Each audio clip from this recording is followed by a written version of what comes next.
श्री ओम नमः सिद्धेभ्यः। एष सुरासुरमणुसिन्धुवन्दितं धोदगादिकं ममलं प्रणमामि वर्धमानं तीर्थं धम्मस्य कर्तारं शेषे पुण्यतीर्थहरि ससौवसिद्धे विशुद्धस्वभावे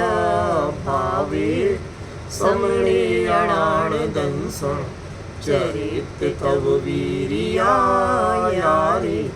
ते सौवे समगं पतेगमेव पतेगं वन्दामि अवट्टन्ते अर्हन्ते मानुषे खेते किच्चा अरिहन्ताणं सिद्धाणं तरणमो गणहराणम् अज्जावैवगाणं साहूणं चैव सवेसिं तेसिं विशुद्धदंसं प्राणपहाडासमं समासीत्य उपसंपयामि सम्मं जतोणे बाणसंपत्ति। प्रवचन सार परमागम ज्ञान तत्व प्रज्ञापन महाधिकार गाथा 81 पृष्ठ 143। जीवो ववगत मोहो ओवलब्धो तच्चमप्पणो सम्मं जहदि जदि राग दोषे सो अप्पाणं लहदि शुद्धम्। इस गाथा पर ये 2 घंटे से अधिक चर्चा हो चुकी है। शब्दार्थ कर लेते एक बार, फिर लास्ट की जो चर्चा है वो अपन आज करेंगे। ववगत मोहो जीवो, व्यपगत मोह वाला जीव, अपनो तच्चम, अपने तत्व को, सम्मम ओवलब्धो, भली भांति प्राप्त कर चुका। वही जीव यदि जब कभी भी राग दोष से जहदी, राग द्वेष को छोड़ता है, सो शुद्धम अप्पाणम लहदी, वह शुद्ध आत्मा को प्राप्त करता है। यहाँ पर जो सो है ना, वो एक्चुअली वह का वाची नहीं, सो कारण का वाची। जैसे आजकल हम हिंदी में प्रयोग करते, उसने ऐसा किया था सो मैंने ऐसा कर दिया। अब वो सो का मतलब वह नहीं, हाँ ठीक है ना, ये लगभग उस रूप में है कि जब वह राग द्वेष छोड़ता है सो, इतना काम कर लिया सो शुद्धम अप्पाणम लहदी, शुद्ध आत्मा को प्राप्त कर। ठीक है, तो यहाँ सो एक तो इसके अर्थ करने के क्रम में भी वह का वाची नहीं, जबकि प्राकृत में सो माने वह होता है। लेकिन मैंने इतने सालों में जितनी प्राकृत पढ़ी और पढ़ाई है, उसमें कम से कम 1000 में 2 प्रसंग ऐसे आते हैं कि सो का अर्थ कारण होता है, सो का अर्थ वह नहीं। यही नहीं, काव्य शास्त्र में भी आया, कथा शास्त्र में भी आया, नाट्य शास्त्र में भी आया, सब जगह ऐसे प्रयोग मिले। इसलिए ये प्रयोग कोई अटपटा नहीं, ऐसा नहीं है कि आपने कोई अर्थ कर लिया तो कोई अनर्थ कर दिया। शैली में भी मेल खा रहा है और ऐसा प्रयोग चलता था पहले भी और यहाँ भी लिया जा सकता है। तो सो का अर्थ क्या होगा? इस कारण से, इसलिए। सो का मतलब वह नहीं अकेला, ठीक है। इसलिए तो यदि राग दोषे जहदी, जो जीव जिसने दर्शन मोह का क्षय कर लिया है पहले, और वह जब राग द्वेष छोड़ता है, सो इसी कारण से, किस कारण से? राग द्वेष छोड़ने पर शुद्धम अप्पाणम लहदी, शुद्ध आत्मा को प्राप्त। अब इसमें अपना मुख्य बिंदु क्या था? यदि। इस यदि का अर्थ क्या है? यदि अनिश्चयवाची भी होता, यदि ऐसा होगा तो ऐसा हो जाएगा, उन्होंने ऐसा नहीं किया तो नहीं हुआ। तो लोक में जब हम यदि का प्रयोग करते हैं तो वह 90% अनिश्चयवाची हो। समझ गया, माने हमारे बस में कुछ भी नहीं। हम्म, तो यहाँ आचार्य ने किस अर्थ में प्रयोग, ये इसकी गहराई है। जो मैंने 4 लाइनें लगाई थी, सम्मम का तो कल क्लियर कर दिया अच्छी तरह से, ठीक है ना। जो इधर 4 लाइनें लगाई थी उसका आप समझना, और ये जहादी और लहादी इन दोनों में मैंने इंटर क्रॉस एरो लगाया, उसका अर्थ इसके बाद बताऊंगा। पहले जदी समझिए, जदी माने क्या।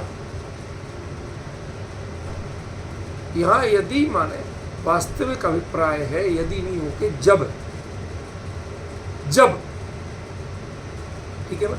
लेकिन वो जब जो है वह तुम्हारे हाथ की चीज नहीं है। थोड़ा गंभीर विषय है, समझने की कोशिश करना मुकेश जी। क्या कह रहे हैं? यदि माने तुम्हारे हाथ की चीज नहीं, मतलब कुंद आचार्य देव यहां से विदेश क्षेत्र तक गए क्यों थे? कोई भौतिक उपलब्धि के लिए तो गए नहीं थे, नहीं, ये तो तय है। गए थे तो वो विशुद्ध चार सीधे चीजें। मोक्ष के लिए, छपक श्रेणी और मोक्ष के लिए गए थे, ठीक है ना। अब वो नहीं हुआ। उसके बाद उन्होंने आके यदि शब्द का प्रयोग, वहां से रिलेट करो।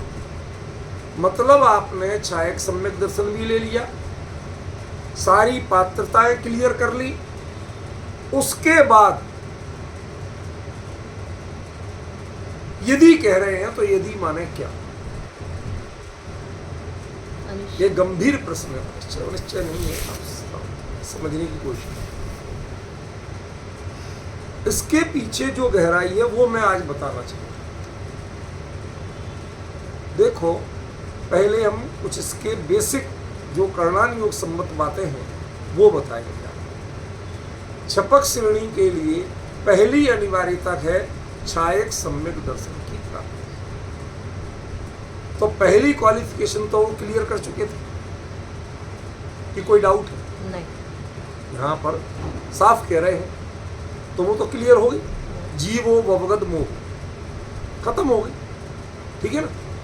अब उसके बाद में उनके बाहरी ऐसा भी नहीं था, छायक सम्यक दर्शन तो अवृत्ति को भी हो जाता, लेकिन वो उस मुहाने पे खड़े थे जहां से छपक श्रेणी हो सकती है। माने मुनि दीक्षा तो होना जरूरी है ना, छपक श्रेणी कोई ग्रस्त को तो हो नहीं जाएगी, नहीं, ना अविरत को ना देशव्रत को।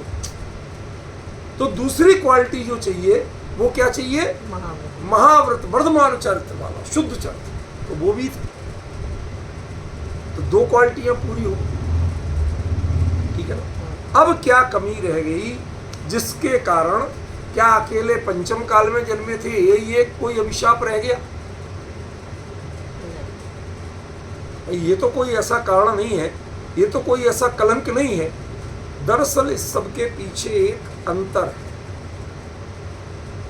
पंचम काल में जीव जन्म क्यों लेता है? जैसे भवनत्रिक में जन्म लेता है, जो स्थिति भवनत्रिक की है वही स्थिति पंचम काल, छठे काल की, चतुर्थ काल के अलावा काल की। सचिन, कुछ बात समझ में आ रही है नहीं आ रही? भवनत्रिक तो जानते हो, भवनत्रिक माने क्या? व्यंतर, ज्योतिष, भवनवासी। भवनवासी, व्यंतर और ज्योतिषी, इनमें कभी सम्यक दृष्टि जीव उत्पन्न नहीं होते। मतलब वह अपात्रता इनकी है कि सम्यक दृष्टि जीवों की है? वह अपात्रता इन 3 गतियों की कि इनमें सम्यक दृष्टि पैदा हो ही नहीं सकती। खत्म बात, ठीक है ना। अब सम्यक दृष्टि इनमें पैदा नहीं हो सकता, क्यों?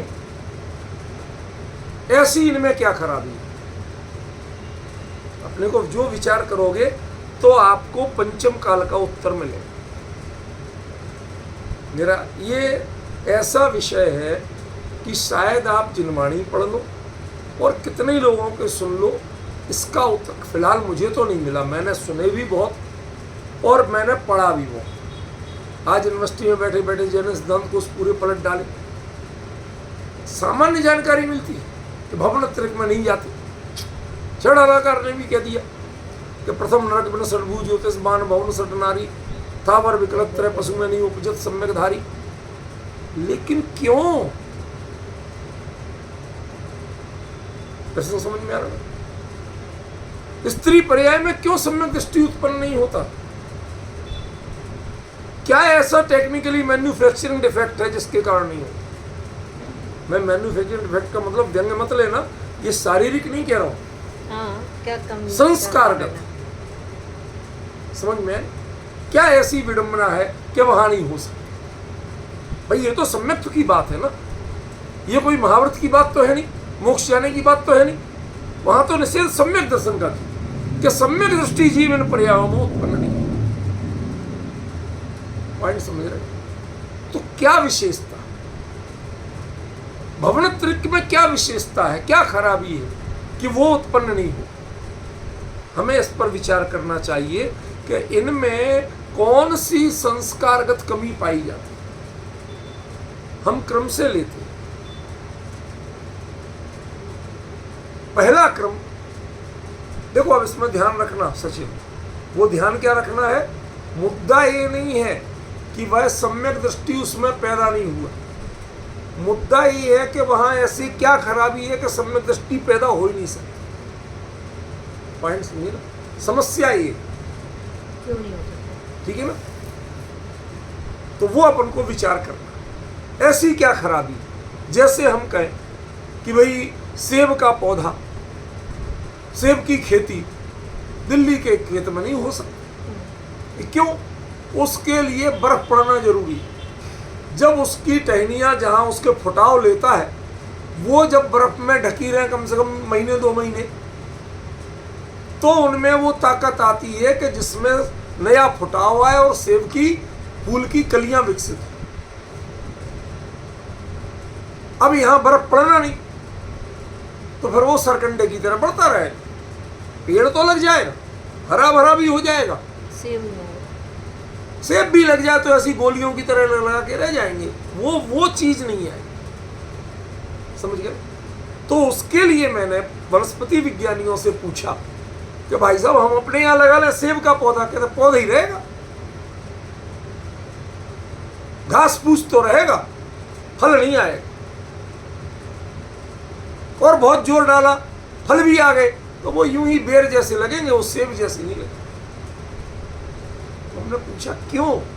कहते वो बनने के लिए उसे कम से कम महीने 2 महीने बर्फ में कवर रहना चाहिए राउंड दी क्लॉक। क्या आप वो रख सकते हो? समझ रहे कि नहीं? सब वो तो हमारे यहाँ दिल्ली में तो नहीं है, प्राकृतिक बर्फ, उससे ढका रहना, अब वैसी ठंडक। अब अकेले हम एसी में रख दे कुछ कर दे उससे थोड़ी हो जाए। तो वो कहते इसलिए नहीं पनपे, इसलिए आपके यहाँ सेब की खेती नहीं हो सकती। तो एक कारण बताया ना कि भाई ऐसे परिणाम हैं इसलिए नहीं हो सकती। अब दिल्ली में कोई कह के आजकल उपकरण ऐसे आ गए, हम फुल टाइम उतना टेम्परेचर भी मेंटेन करके रखेंगे, अपने आप पानी बर्फ बनने लगे, इतनी ठंडक भी कर देंगे, तब तो हो जाएगा, हो सकता है। लेकिन यहाँ की जमीन में सेब का पौधा अपने आप नहीं लगेगा, आपको लाके लगाना पड़ेगा। जैसे यहाँ आपके नीम का लग जाता बीज गिर जाए, तो आम का लग जाता बीज गिर जाए, तो अमरूद का लग जाता, जामुन का लग जाता, सेब के बीज भी तो आप फेंकते हैं, खाते थोड़ी हो सेब के बीज। तो जैसे आप सबके बीज फेंकते हो, कहीं ना कहीं पेड़ लग जाता है, सेब का पेड़ क्यों नहीं लगा आज तक? पॉइंट समझ में आ रहा? उसके लिए वो परिस्थितियां चाहिए, इसलिए वो बीज यहां सड़ता तो है, गलता तो है, पर उगता नहीं। पॉइंट समझ गए? क्या कमी हुई? कमी समझ में आई ना? ऐसे ही इन पर्यायों में सम्यक दृष्टि जीव उत्पन्न नहीं, इनमें कमी समझ में आ गई तो इसका उत्तर समझ में आ जाए, छपक श्रेणी का। यहां मुद्दा तो छपक श्रेणी का, वो समझ में कब आ जाएगा? पहले सम्यक दर्शन के तो जान लो कि भाई अंतरंग की विशुद्धि के लिए बाहर के संयोग की पराधीनता क्यों? प्रश्न ये है, और कोई प्रश्न नहीं सचिन। क्या विशुद्धि है अंतरंग की, और जब आप मानते हो एक द्रव्य दूसरे द्रव्य का करता है नहीं, ठीक है ना, तो ये बाहरी संयोगों की पराधीनता क्यों? जब आत्मिक पुरुषार्थ अपना स्वतंत्र है, तो फिर ये चाहे कर्म के उदय क्षय क्षोभसम की बात करो या गति आदि की बात करो, इसकी पराधीनता क्यों लगाई? ये निमित्त की बलवत्ता है या कोई और कारण है? समझ गए?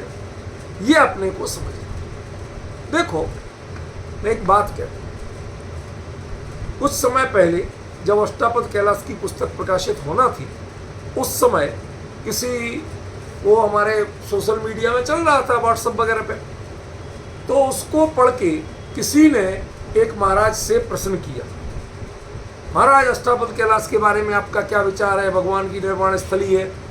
अरे साहब बहुत बढ़िया है, मैं तो नहीं है, लेकिन वहाँ तो सैकड़ों दिगंबर मुनिराज विचरण करते हैं, उनकी आहारचर्या होती है, ध्यान करते हैं, ये करते हैं, वो करते हैं। तो मैंने उनको एक सामान्य सा प्रश्न, उसके बाद में मेरा भी एक गया और मैंने सामान्य सा प्रश्न किया। हमने कहा महाराज वहाँ का टेम्परेचर क्या है जानते हो? आप कहते हैं 12 महीने विचरण करते हैं, वहां की परिस्थितियां जानते हो? चीज पहुंचेगी कहां से? एक घास के, छोटी मोटी घास के अलावा कुछ पैदा नहीं होता। एक वनस्पति 1 इंच ऊंची भी नहीं उगती। तो जब जहां कुछ उगता ही नहीं है, वहां पर खेती किसी की होती नहीं है, लकड़ी वहां पर होती नहीं है, पेड़ ही नहीं है तो लकड़ी कहां से आएगी? समझ में? आजकल तो थोड़े बहुत गैस के साधन हो गए, अदरवाइज ईंधन नहीं। याक का जो गोबर होता था बस वही ईंधन था वहां, उसके अलावा ईंधन नहीं। और वहां के लोगों के लिए भोजन के नाम पर, क्षमा करना अन्यथा नहीं लेना, वो याक को ही मार के खाना एक मजबूरी थी और कुछ नहीं। कोई भोजन नहीं उनके पास। कुछ जंगली जानवर या वो अपना पालतू याक जो होता है, उनमें से ही बच्चे ज्यादा हुए तो किसी को, ये उनके जीवन की मजबूरी। हमने कहा महाराज ऐसे लोगों के किसके यहां पड़ गए जाओगे आप? कौन मुनिराज जाके इस क्षेत्र में विहार करना चाहेगा कि जहां सारे लोग मांसाहारी हो? वहां पर किस महाराज का चौका लगेगा? कौन लगाएगा और कहां आहार होगा? क्या हार मिलेगा? समझ रहे ना? तो साहब उन क्षेत्रों को कह दिया कि ये निर्ग्रंथ मुनिराजों के लिए विहार के क्षेत्र नहीं है। अब विहार के क्षेत्र नहीं है, क्यों नहीं? ये उस क्षेत्र की अपात्रता है ऐसे परिणति के लिए। मुनि धर्म की साधना के लिए वो क्षेत्र अपात्र है। पॉइंट समझे? सेब की भूमि के खेती के लिए दिल्ली का मौसम अपात्र है। पॉइंट समझे? इसी प्रकार जैसे ही अपात्रता है, ऐसे ही स्त्री पर्याय और भवनत्रिक, ये सम्यक दर्शन के लिए, सम्यक दृष्टि जीव वहां जाए, उत्पन्न हो, उनके लिए अपात्रता है। देखो क्या कहा, सेब का बीज यहां डाल दो, पर वो कभी बीज का काम नहीं करेगा। वो खाद बन सकता है, सड़ जाएगा, खाद बन जाएगा, उगेगा नहीं। समझ गया? क्यों? क्योंकि यहाँ की जलवायु उसके अनुकूल ही नहीं। ऐसे ही सम्यक दृष्टि जीव ऐसी योनियों में नहीं जाए। अब अभी तक तो सिर्फ प्रश्न ही प्रश्न, क्यों नहीं जाए? इसका उत्तर तो आया ही नहीं अभी। मेरा काम ही है पहले प्रश्न उठाता हूं, जब प्रश्न अच्छी तरह समझ में आ जाए, जब तो उत्तर समझ में आएगा। देखो स्त्री पर्याय में पहले हम अपने परिचित से लेते। स्त्री पर्याय में किसकी प्रधानता है? मायाचारी की प्रधान। वो जो भी काम जहां सोचेंगे तो पहले जलेबी बनेगी। आप पेट नहीं ले सकते। सो उस पर्याय में जन्म, वहां की मानसिकता ये है। ये कुंद कुंद जैसे महान आचार्य ने उसको दृष्टांत बनाया तो किसी विद्वेष से नहीं बनाया। अरे तीर्थंकर की माता भी स्त्री होती, लेकिन जन्म से वो भी सम्यक दृष्टि नहीं होती। सम्यक दर्शन ले लेती हैं, लेने का निषेध नहीं है, लेकिन यहाँ के खुले वातावरण में जैसे सेब का बीज नहीं पनपता, आपको माहौल बनाना पड़ेगा। पौध ले आओ और फिर आजकल के कवर्ड शेड वाले जो होते हैं उनमें फुल एसी चला के और आप उगा लो, उग जाएगा, सेब भी लग जाएगा। लेकिन वो माहौल पैदा करना पड़ेगा, बीज से नहीं उगेगा, जमीन में पड़ के नहीं उगेगा। ऐसे ही इन गतियों में सम्यक दृष्टि जीव जाएगा ही नहीं। समझ गए? तो स्त्री पर्याय का एक बड़ा कारण क्या? वो बड़ा कारण है कि मायाचारी की सहजता। स्त्री पर्याय बंधती ही तब है, पुरुष कौन से सारे सम्यक दृष्टि होते। स्त्री पर्याय मायाचारी की सघनता के कारण बंधती। और मायाचारी माने आप जो कहोगे या करोगे वो चाहोगे नहीं, तब तो मायाचारी होगी। कहोगे भी करोगे भी बाहर में, लेकिन चाहोगे नहीं तो तीनों की एक रूपता हो जाए तो मायाचारी का होगा, वो तो अर्ज धर्म हो जाए। समझ गए? तो ये सहजता रहती ही रहती है। जो चीज मन में वो वचन में सीधी नहीं आना, जो वचन में वैसा काय में सीधा नहीं होना, ये जिग जैक बना ही रहता है। इस जिग जैक के कारण आचार्य ने क्या कहा?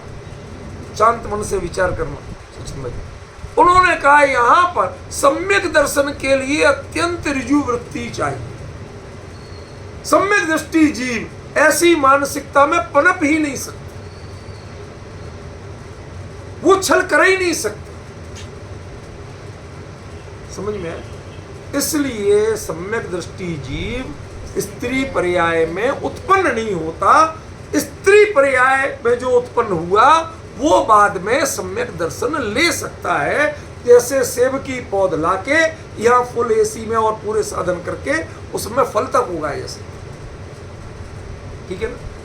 अब इसके बाद में नंबर आता है वान भवन सन। नारी तो अलग हो गया, तो व्यंतर, भवनवासी और ज्योतिषी एक एक करके समझ। भवनवासी जो जीव हैं वो अपने ऊपर ध्यान नहीं देते, वो लगभग जिसे मनोविज्ञान की भाषा में सैडिस्ट बोलते हैं, दूसरों के कष्ट देख के खुश होने वाले। उनको तसल्ली ही तब मिलती है, समझ गए? जब तक दूसरों को कष्ट नहीं हो उन्हें तसल्ली नहीं मिले। और सब बात, लोग दूसरों को खुश देख के खुश होते। क्या घरों में भी आपने देखा होगा, कई लोग बच्चों को आपस में लड़ा के खुश होते, अभी मजा आए। वो हमारे एक रिश्तेदार थे, डिटेल नहीं बताऊंगा, तो उनके यहाँ देखा, मैंने कहा साहब ऐसा क्या कर रहे हैं? अरे देखो अभी भी मजा आएगा। क्या मजा आएगा? कहते बच्चे को बुलाया, कहते बेटा मैंने बढ़िया जो तुझे कला करना पसंद है ना, वो लाके तेरी मम्मी के पास रखा है, जाके ले ले। मम्मी कहती मैं दूंगी नहीं उसे। बस लाके दिया नहीं, बोल दिया। हालत अच्छी नहीं थी कि बच्चों को आसानी से पैसे मिल सके और वो खरीद के खा सके। अब आपने तो चिंगारी छोड़ दी, अब आग लगनी थी, घर में कला होनी थी। अब लेडीज वैसी चूल्हे में अगली लकड़ी जला जला के धुआं के मारे परेशान, ठीक है ना? घर में सामान नहीं, उसके कारण परेशान। ऊपर से तुमने एक और चिंगारी लगा दी। पॉइंट समझ आए? क्या उद्देश्य है? तुम यार कमाते धमाते हो नहीं, उस घर के चिंता ध्यान तो रखते नहीं, ऊपर से ये चिंगारी लगा लगा के लेडीज में बच्चों में लड़ाई हो रही है, वो बर्तन फेंक रहे, कुछ कर रहे। देखो आप सब मजा। ये जो मजे की मानसिकता है, ये मानसिकता है भवनत्व, वो भवनवासी। तीनों की अलग अलग। भवनवासी की ये मानसिकता सिर्फ दुखी दूसरों के झगड़े देख के प्रसन्न। आज आप लोग, पहले एक जमाना था जब प्यार प्रसंग की पिक्चरें देखते थे, आज जितनी ज्यादा मार कुटाई की होगी उतनी देखते। युद्ध की होंगी, लड़ाई की होंगी, षड्यंत्र की होंगी, वो देखते। आज मानसिकता बदल गई। हम लोग धीरे धीरे कहां पहुंच गए? हम लोग भवनवासी में पहुंच गए। कष्ट, कलह, झगड़े, परेशानी, ये देख के हमें खुशी मिलती। तसल्ली मिलती है। हमें लगता है हमारी बुद्धि का सदुपयोग हो। ये जो विडंबना है, ये थी भवनवासी की अपात्रता। व्यंतर की अपात्रता क्या है? चित्त की चंचलता। वो परेशान इसलिए नहीं करता कि उसे परेशान करना है, वो परेशान इसलिए करता है कि तुम हमारी इंपॉर्टेंस नहीं रखते। हमें पूजो, फिर हम तुम्हारे लिए छोटा मोटा कुछ करते हैं। भवनवासी स्वयं को पुजवाना नहीं चाहता, क्योंकि वो किसी की समस्या का समाधान नहीं करता, वो तो मात्र लड़ाता। दूसरों के कलह में तृप्त होना, आनंदित होना, अपने आप को सफल मानना, बुद्धिमान मानना, ये भवनवासी की मानसिकता। व्यंतर की मानसिकता हमारा किसी तरह सम्मान बने, नहीं तो हम जब तक परेशान करेंगे, जब तक तो हमें पूजना शुरू नहीं करोगे। समझ गए?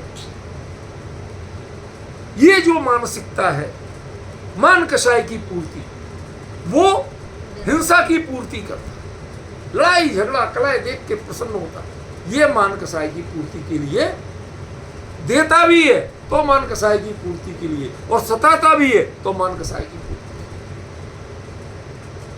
अब समझ रहे हो? सम्यक दर्शन की अपात्रताएं बता रहा हूं। सम्यक दृष्टि जीव क्यों इनमें पैदा नहीं होता, उसके मूल कारण बता रहा हूं। अभी हमें पहुंचना शपक श्रेणी तक है। क्रम से समझे हम तो समझ में आएगा। सीधे आज उस लेवल पे आप हो कहाँ, उस मानसिकता को जानते कहाँ हो, जो मुनि धर्म पे हो, उनको वो बात समझाइए तो सीधे समझ में आ जाए। लेकिन हम लोगों ने उस मानसिकता को जीवन में अनुभवा कब है, इसलिए आपको बेसिक से ले रहा हूं, ताकि इधर की भी जानकारी हो जाए और क्रमशः बदलते हुए परिणामों की जानकारी। भवनवासी सिर्फ लड़ा रहा है,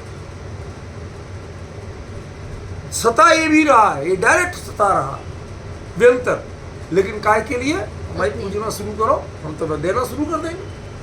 अभी जो सता रहे थे, अब तुम्हें थोड़ा लड्डू पेड़ा चॉकलेट देना शुरू कर देंगे। समझ गए? ये मानसिकता सिर्फ मैं हूं, मुझे तुम इग्नोर नहीं कर सकते, मुझे इग्नोर किया तो वंडर मचा दूं। समझ गए? ऐसे जो अपने निजी अहम की संतुष्टि की मानसिकता है, ये सम्यक दर्शन की घोर विरोधी है। इसलिए ऐसे लोगों में सम्यक दृष्टि जीव जाएगा ही नहीं, उत्पन्न ही नहीं होगा। तीसरा, ज्योतिषी। अब दो का तो हम जानते हैं, अभी ज्योतिषियों को नहीं जानते कि ये क्या करते। कभी आपने इनका फंक्शन देखा? भाई भवनवासियों का आपने पढ़ा है कि लड़ाते, व्यंतरों का ये थोड़ा बहुत इधर उधर करते रहते। ज्योतिषी क्या करते, कभी सोचा है? मैंने इसको देखा भी, सोचा ही नहीं, देखा भी। वो अपने अवधि ज्ञान का दुरुपयोग करते, कुछ बता देंगे। इस संसार में भी जो बताते हैं उनको ज्योतिष पत्रा वाँचते, उनको ज्योतिषी बोलते। वो कोई ज्योतिषी देव थोड़ी है, कुछ बता देंगे। हम लोग रोज सुबह, भाई साहब तबीयत गड़बड़ चल रही कई दिनों से, जरा देखना पंडित जी क्या हो गया, कब तक ठीक होगी। डिफरेंस समझ वो तो ये कर। साथ में इलाज में, किसी धर्म में, किसी ज्योतिष में ये नहीं लिखा कि फला देवता को पूजो तो तुम्हें जल्दी ठीक हो जाएगा। ज्योतिष शास्त्र कहता ही नहीं, ज्योतिष शास्त्र का कॉन्सेप्ट नहीं है। लेकिन पंडितों ने, ज्योतिषियों ने, सोने की गाय दान दो, सोने का ऐसा बना के दान दो, इतने ब्राह्मणों को भोज कराओ। समझ गया ना? इतनी गायें दान दे दो। ये जो उनके स्वार्थ हैं, वो अपने स्वार्थों को जोड़ने के लिए आपको सता नहीं रहे, लेकिन आपको जो बता रहे हैं ना, व्यंतर सता के पूजता, ये बता के पूजता।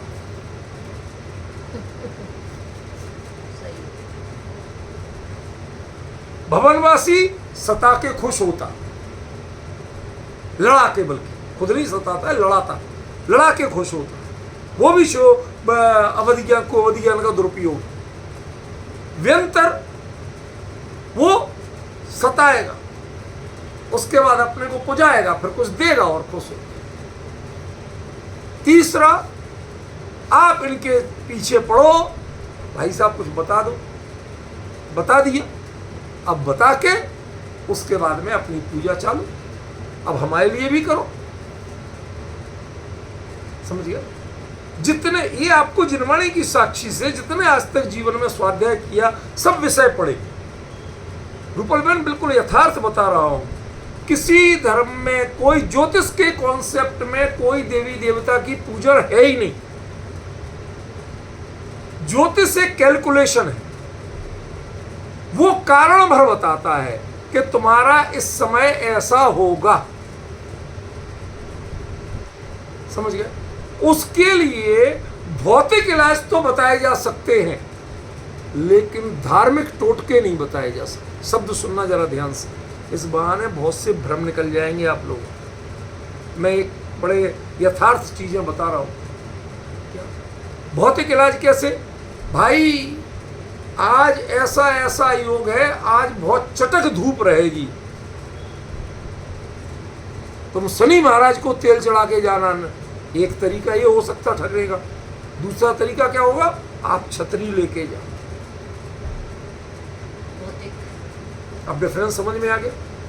भौतिक इलाज तो हो सकता है, ज्योतिष का मतलब क्या होता है कि ऐसा ऐसा होगा, प्रकृति पर्यावरण में संयोग में ऐसे ऐसे परिवर्तन आ सकते हैं, तो क्या करना महाराज? करना। तुम्हें चोट, यात्रा में चोट लगने की आशंका है, तो क्या करना महाराज? कि हनुमान जी के लिए 21 रुपए का प्रसाद चढ़ा के जाना। ये ठग विद्या, क्षमा कर, मैं किसी धर्म का निषेध विरोध नहीं कर रहा हूं, लेकिन ये ज्योतिष के विरुद्ध बात। वो कहेगा अपनी मेडिकिट साथ में लेके जाना, ताकि छोटी मोटी लग जाए, और सावधानी से रहना, ज्यादा उछल कूद मत मचाना। समझ गए ना? सीट बेल्ट बांध के रखना, और उसके बाद भी कुछ हो जाए तो मेडिकेट साथ रखना, ताकि तत्काल अपना छोटा मोटा इलाज खरोच वरोच का कर सके। ये है उसका व्यवहारिक। तो ज्योतिष जो है उसका तरीका तो है, वो फल तो बताता है, लेकिन भविष्य की जो संभावनाएं पौद्गलिक, उनके संयोगों को तो बताता है, लेकिन साथ में भाजी मार के अपनी पूजा जुड़वा दो। समझिए? ये है ज्योतिषियों का फंक्शन।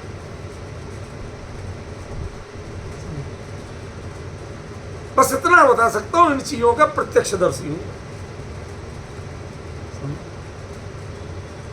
अब ये होते हैं, इसलिए जो क्षोभसम ज्ञान का प्रयोग करके दूसरों को बनते तो है तेरा भाई, ये भला हो जाएगा तेरा, बताते तो तेरा है, लेकिन साथ में उस ज्ञान के बदले में व्यापार करने लगते हैं, ज्ञान की कीमत वसूलने लगते हैं, वो भी निजी पूजा, निजी स्वार्थ के रूप।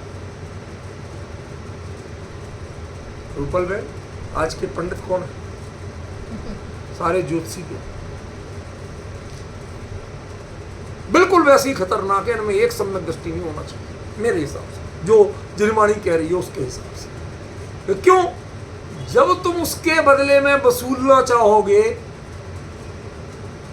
आत्म को हित बता रहे लेकिन उसके बदले में वसूलना चाह रहे, तो ये तो मानसिकता उनकी हो गई। ये तत्वज्ञानियों की मानसिकता कहाँ रही? ये वीतराग तत्व, वीतराग वाणी के प्रभावना की मानसिकता कहाँ रही? समझे ना? थोड़ा बताते हैं, समाया वसूलते। पहले लोग जो थे अपने ही यहां व्यवहारी जिनको कहते थे आप, वो बेचारे फिर भी बहुत शरीफ थे। पंडित अपनी जरूरत के हिसाब से कपड़े ले लेगा, थोड़े बहुत पैसे ले लेगा, ये नहीं हम तो कुछ नहीं लेंगे, लेकिन मेरी संस्था के लिए आप वो यदि 11,000 में निपट जाता तो ये 11 लाख में भी नहीं निपटता। इसकी मुंह इतना बड़ा खुला रहता है तो 11 करोड़ मांगता है इसलिए। आजकल तो और नाटक शुरू हो गए, फला पद फला सबके रेट चालू हो गए। ये जो चीजें हैं ये वो है, वो मानसिकता है जिसमें सम्यक दृष्टि कभी पैदा नहीं हो सकती। पॉइंट समझे? हमें असली पात्रता और अपात्रता तो जानना छपक श्रेणी, लेकिन वहां तक पहुंचने के लिए हमें परिणामों का एनालिसिस तो करना पड़ेगा कि किस परिणाम में किस क्वालिटी के जीव होते और नहीं होते। आचार्य ने जब यदि बोला तो ये यदि का मतलब क्या है ये बताना है मुझे। तो ये तो उसका क्रम से विश्लेषण चल रहा है, किसी की समीक्षा निंदा कमेंट्स के लिए कोई बात नहीं चल रही है। जो बात बताना वो बताना, उसके लिए बता रहे। पॉइंट समझे? अब देखो वापस, आपने सम्यक दर्शन भी ले लिया, देशवृत्ति भी हो ली, महावृत्ति भी हो, और वो भी सच्चे वर्धमान चरित्र के लिए। अब प्रॉब्लम क्या है? जिनवाणी के खूब मर्मज्ञ भी हो, व्याख्यानकार भी हो गए, शास्त्र लेखक भी हो गए, आभीषण ज्ञानोपयोगी भी हो गए। अब ऐसे जीव, अब ये मैं तो बहुत शॉर्ट में बढ़ा दिया, क्रम से बढ़ाना चाहिए थी बात, एकदम बढ़ा दिया, ये गड़बड़ हो रही है। जब क्रम से बढ़ाते हैं ना तो हमें अपनी मानसिकता बढ़ती हुई लगती है, लेकिन जब दिमाग इधर का उधर जाए तो क्या बताऊं मैं, फिर शॉर्ट में ही बढ़ाऊंगा। अब रूपल मैंने ध्यान से सुनी नहीं तो बताऊं किसको? ध्यान से सुनो तो बताऊं क्या? एक सम्यक दृष्टि 8 अंग और 25 का प्रकट होना और 25 दोषों से रहता, वो पूरी मानसिकता सोचो तो पता चले कि आप सम्यक दर्शन के पात्र भी हो भी कि नहीं। देशवृत्ति जो वृत्ति तो नहीं है, लेकिन इतना वृत्ति है कि अनंत के पाप से बच के सीमित के पाप में सिमट जाता। समझ रहे कैसे? मैं एक छोटा सा रूप बताऊं। कोई कहता भाई साहब हमारे लिए अब कुछ चीजें नहीं छूटती, तो हमने कहा भाई तेरे घर में तो जमी कंद बनता ही नहीं है, कोई खाता ही नहीं है, तो एक काम कर, जब तू अपने घर में खाएगा तब तक जमी कंद का बिल्कुल त्याग। अब देखो कितनी प्रैक्टिकल बात की। अब वो त्याग नहीं कर रहा था तो घर में जमी कंद नहीं खा के भी उसका पाप बांध रहा था। अब घर में जब जब खाएगा तो जमी कंद का बिल्कुल त्याग है। अब कोई लेके आ जाए बाहर से समोसा, भाई सब नहीं खाऊंगा। अरे तुम वहां हमारे आए तो खा रहे थे, यदि घर से बाहर का छूट है वो घर में त्याग। आपने हमारे यहाँ बड़ी तारीफ की तो स्पेशल हम आपके लेके आए। भाई साहब ये आप डिफरेंस समझ रहे? ये देशवृत्ति चाहे इतने से में तो कमजोरी है, बाकी ये जो अपने प्रणतियों को इतना संकल्पित करना सीखता है उसका नाम है देशवृत्ति। और इसमें व्रत की भावना में जो देशपना है, आंशिकपना है, बढ़ाता उसे है, अवृत्ति की भावना को नहीं बढ़ाता। डिफरेंस समझ रहे? फिर से सीखना पड़ेगा, समझना पड़ेगा। कई बार विषय ऐसे आएंगे तो सीखना तो पड़ेगा। क्या कह रहा हूं?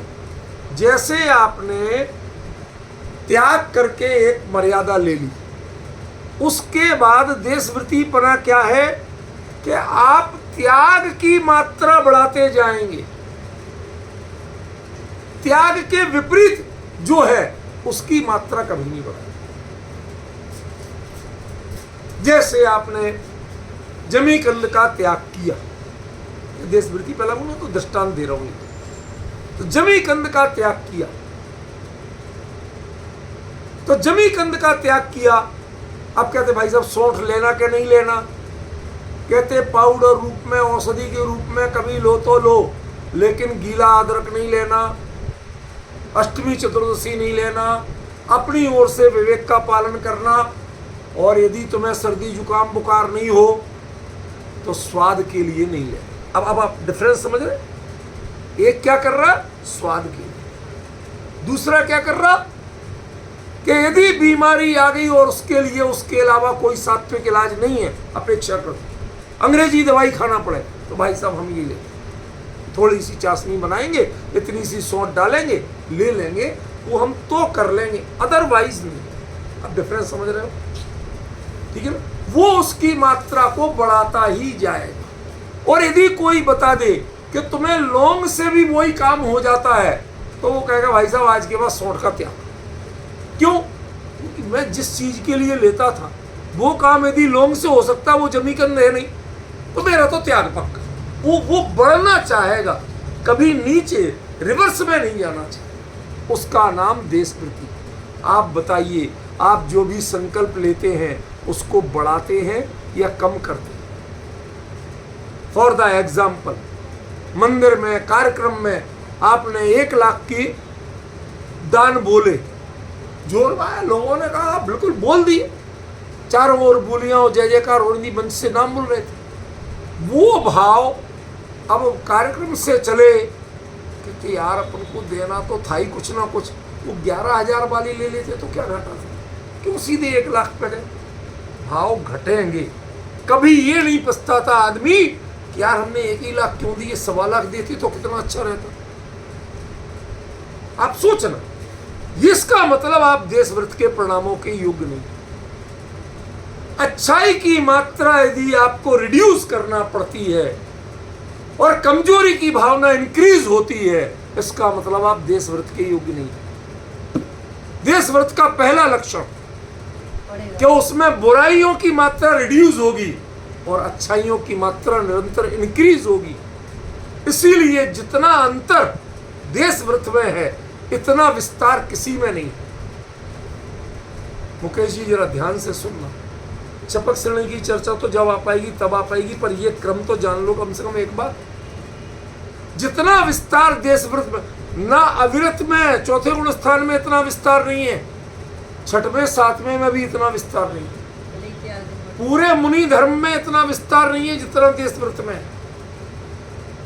जो सामान्य अणुवृत्ति है वो भी देशव्रती है। फिर प्रतिमाएं शुरू हो रही, एलक बन गया तो भी देशव्रती। सारा घर छोड़ दिया, कपड़े छोड़ दिए, एक लंगोटी रह गई, मुनिराजों जैसा आहार चर्या पूरा सब कुछ, तो भी देशव्रती। और एक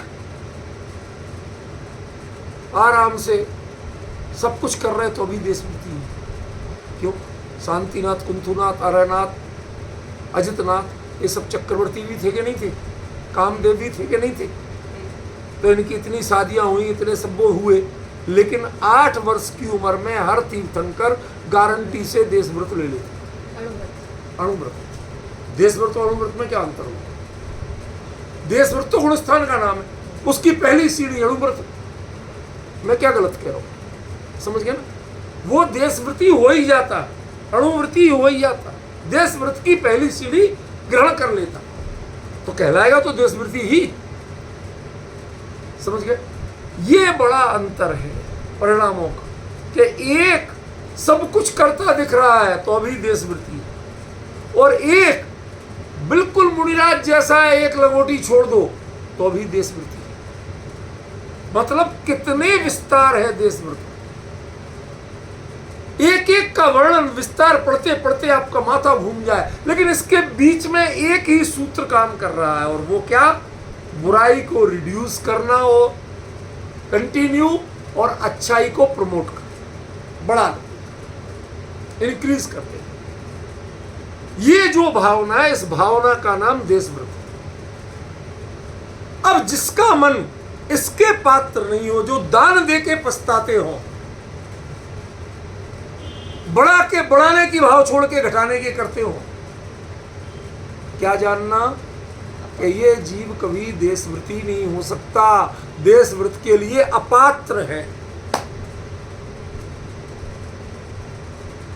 जो निसंकित, निकांक्षित आदि के प्रभाव ना, इसमें जिसका उल्लास ही नहीं आता, तो वो सम्यक दर्शन के अपात्र। जो अच्छाई को और उत्तरोत्तर बढ़ाने की भावना नहीं रखता वो देशव्रत के अपात्र।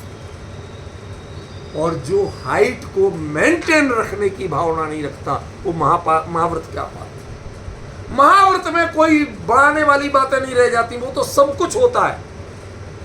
उस हाइट को लेकिन मैं पूरी ईमानदारी से मेंटेन रखूंगा, कोई कॉज नहीं गिनाऊंगा, कोई कारण नहीं गिनाऊंगा, किसी कारण के आगे सिर नहीं झुकाऊंगा। आजकल बड़ा कॉमन चलता है ऐसा, पंचम काल है, जो बातें लिखी वो तो चौथे काल। ये सब जो छल चल रहा है ना, ये इसका मतलब आप सब अपात्र हो।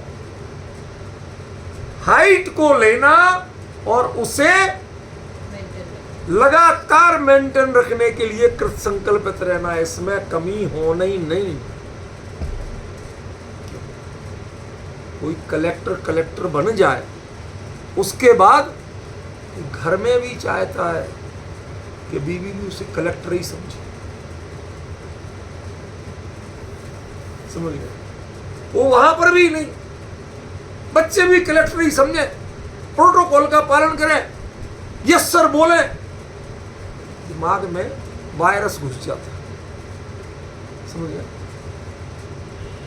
अरे अच्छी बात है ऐसे व्यक्ति जो हर स्थिति में अपनी उस गरिमा को बना के रखना चाहते हैं, उसके नीचे सोचने को तैयार नहीं, कहते ये महाव्रत की पात्रता है, जो कोई समझौता नहीं करता। समझ गए? वो हमेशा प्रोटोकॉल को मेंटेन करके चलता। अब कैसे होगा ये तुम जानो, व्यवस्था करने वाले जाने। मैं कलेक्टर हूं तो मेरे लिए इतनी चीज चाहिए, मेरा तो स्टैंडर्ड ये है, मेरा सिस्टम ये है, इसके बिना नहीं हो। तो ऐसे ही जो मुनि धर्म की भावनाएं हैं, जो मुनि धर्म की आचार्यचर्याएं हैं, उनमें जो रंच मात्र भी कमी स्वप्न में बर्दाश्त ना करे।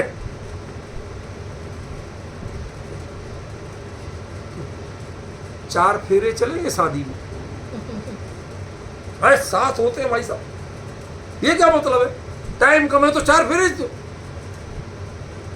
कई चीजों में आप सब चीजों को मेंटेन करना पसंद करते हो, तो जैसे 7 फेरे के बिना आपको शादी ही नहीं लगती, ऐसे ही जिनके लिए 28 मूल गुण और बाकी जो उत्तर गुण हैं, इनकी चर्या के बिना मुनि धर्म की जिनके कल्पना भी नहीं है, इनमें जो कभी बहाना नहीं करते कि ये काल दोष है, संस्थान संगठन का दोष है, जैसे श्रावक वैसे साधु, ये बहाने नहीं करते, वो ही मुनि धर्म के पात्र हैं। जिनके बहाना होता है वो तो आप तो मुनि धर्म के पात्र हो ही नहीं, क्योंकि ये भूमिका, ये महाव्रत कहते ही उनको है कि जिनके इतना मन बड़ा हो, उन्नतम मानसम इससे भाग्यम तस्य समन्वित। समझ गए? छोटे मन से बात ही नहीं कर। समझे कि अब जरा उन महाव्रती मुनिराजों में हमें कहां पहुंचना है? श्रेणी तक। अब जरा जो विषय है वो काफी सीरियस मैटर।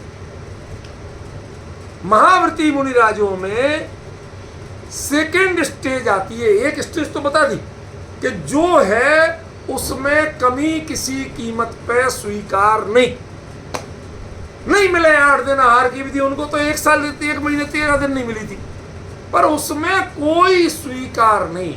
जो होगा तो ऐसे ही होगा, नहीं होगा तो नहीं होगा। समझ गए? तो ये तो पहली पात्रता है। दूसरी पात्रता क्या है? दूसरी पात्रता है कि अपना सेल्फ रीडिंग एंड इनोवेशन। मैं अपने आप के परिणामों को पढ़ूंगा और उनमें, और भले ही शास्त्र में मिले चाहे नहीं, कोई कर्ता मिले चाहे नहीं, लेकिन मैं अपनी कमजोरियों को ढूंढ के दूर करके अपने आप को अपग्रेड करता रहूं। किसको? परिणामों, क्रियाओं को नहीं। एनालिसिस तो जानने की चीज, इंप्रूवमेंट करने की चीज। सेल्फ एनालिसिस करो, बट सेल्फ इंप्रूवमेंट, और वो भी अपने से, किसी की मदद के बिना। उनको कहते हैं वर्धमान चारित्र के धनी, जिन्हें अपने आप से ही कभी ऐसी संतुष्टि नहीं मिलती, कुछ और बेहतर होना चाहिए। कई लोग होते हैं बहुत अच्छा खाना बनाते हैं, फिर भी रोज कुछ ना कुछ सोचते हैं, कल ऐसा करके देखें शायद स्वाद और बढ़िया आ जाए। समझ गए? तो इसी प्रकार जो अपने चरित्र में, अपने आचरण में, अपनी आंतरिक साधना में जो निरंतर इनोवेशन, एनालिसिस करते हुए इंप्रूवमेंट कुछ नहीं होता है, जो कमी दिखे उसको दूर कर देना, बस इसी का नाम इंप्रूवमेंट। जो ऊपर से ओढ़ के किया जाए उसका नाम इंप्रूवमेंट नहीं। मुनि धर्म में, मुकेश जी ये बिल्कुल नोट करने वाली बात है सचिन, क्या मुनि धर्म में जो ऊपर से साहब हमने एक की जगह 2 उपवास कर लेंगे, कुछ बड़े नहीं हो जाओगे, सिंह निष्क्रिय कोई बड़े नहीं हो जाओगे, ब्रह्मपाल रखा तुमने, कैसे बड़े होते हैं? फिर कैसे बड़े होंगे? कि तुम अपने परिणति को देखो। तुम्हें यदि भोजन के विकल्प से अपने आप चिंतन, मनन, ध्यान, इनमें बाधा लगती है, कंटाला लगता है, और फिर वो भोजन छूटे, तो तुमने अपनी कमजोरी को दूर किया। समझ में? भोजन का त्याग नहीं किया तुम, जो चीज परेशान कर रही थी उसको हटा दी, चाहे फॉर द टाइम बीइंग हो और चाहे परमानेंट। पॉइंट समझे? ये इस तरह से अब वर्धमान चरित्र का मतलब आपकी आंतरिक विशुद्धि में जो जो बाधक लगे, आपको लगा और ज्यादा चाहिए। जैसे लोगों को होता है कि भाई साहब ये दुबई में तो रूबल का कोई ठिकाना ही नहीं। पहले जो इंडियन जाते हैं वो शरणार्थी कैंपों में रहते, जहां पर एक टेंट जैसी कमरों में भी टेंट के अंदर टेंट मिलता है 6 फीट बाई 4 फीट का। वो 6 फीट बाई 4 फीट का जो मिलता है, चौड़ाई भी 4 फीट, ऊंचाई 4 फीट और लंबाई 6 फीट। उतने में चैन बंद कर लो तो आपका घर हो गया। उसी में एक जरा सी स्लैब बनी, उस पर आपके जो सामान है जरूरी वो रखे, और जहाँ पर आप भोजन कर रहे जाते तो भैया अपना थोड़ा बहुत पैसा मंथली दिया और जो मिल गया सो खाया और बाकी दिन भर हाड़ तोड़ मजदूरी।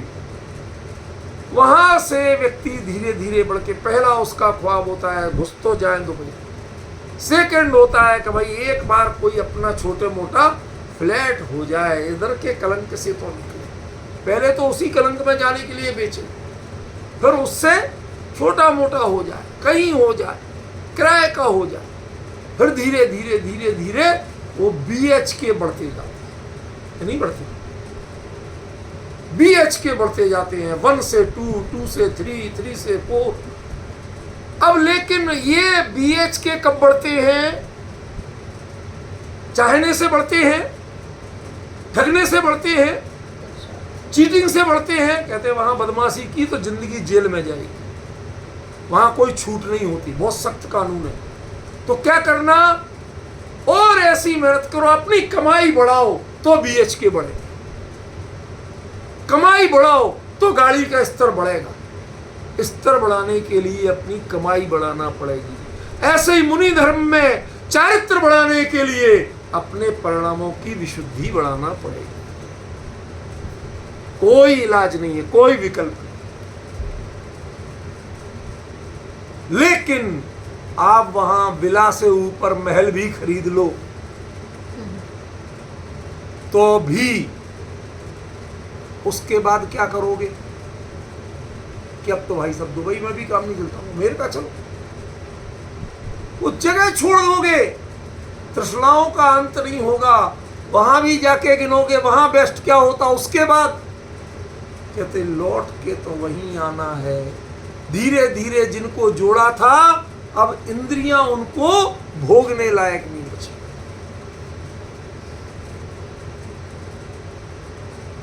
वस्तु तो मिल गई पर भोगने की पात्रता चाहिए।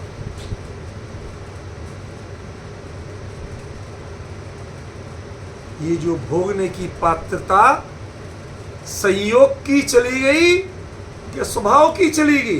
संयोग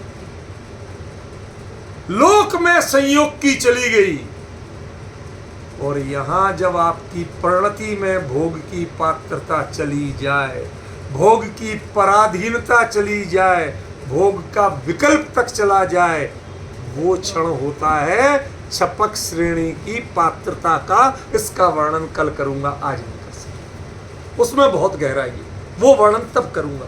आज यहां से यहां तक लाया, जीरो से यहां तक लाया, अब उसका विस्तार है बहुत, वो मैं आपको कल करूंगा। आज 5 मिनट कम से